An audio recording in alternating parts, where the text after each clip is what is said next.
Hello Copic craft friends, it's Michelle Houghton here with another tutorial. We are going to look at curly hair today. This is another tutorial that I know Colleen has touched on, probably both in photograph and video, but here's just another view at that. I'm going to look at 3 different faces today, and all I'm doing is the hair. I'm only looking at the hair. I'm doing curly hair on all 3, dark brown into kind of black tones. I'm keeping it really simple because all 3 of these images are smaller images.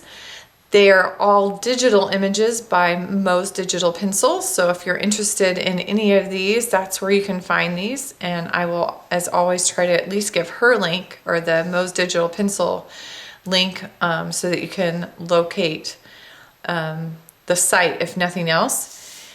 So I'm going to start with this one. I'm doing 3 because I'm going to do these in 3 different styles. I'm going to speed up like normal and talk over so you know what I'm doing. And I will zoom in to start because these are, again, smaller faces. Here comes our first one. I'm going to base this little boy's hair in E43, and for me that means I am filling it all in. You could leave a white highlight, but I am not. E44 is next, and this time I'm literally going to start with dots. Small dots are going throughout the hair. E47 is my next shade, and I'm going in, and now I'm looking at where my light source is coming in from the top, so the darker areas around his face. E49 is next, and this stays really tight up against his face. W9 is going to finish this one off. Again, all of this is done in dots. Number 2. This young lady, I am starting with W3, and again, I'm basing the color. So I am filling her hair in. I'm just using a small circular stroke for the most part, getting out into those tendrils a little bit. But I'm getting a nice thick base color coat onto here. I let it dry for a little bit in between when I do most of these. And then I'm coming in with W5 and adding squiggles.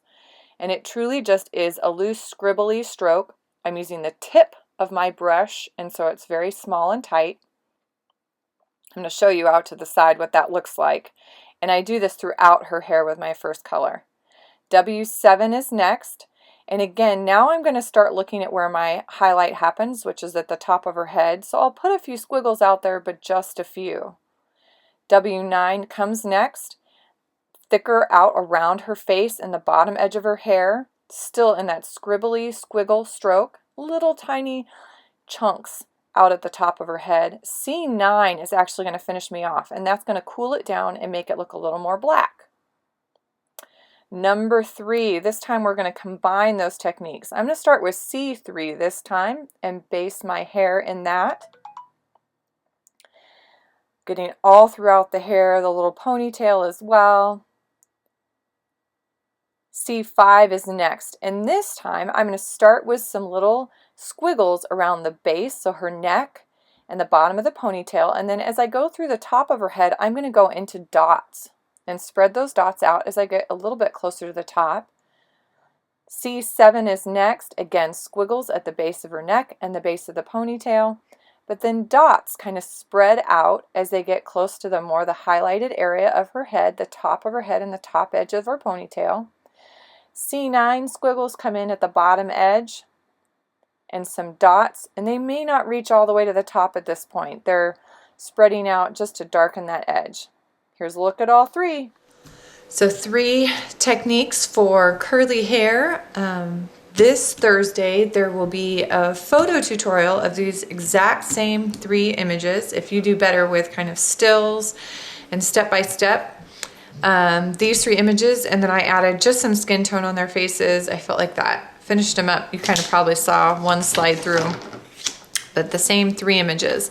And I don't break down the coloring of the skin. I just do the hair, but the skin color combinations will be on there as well if you are interested in those.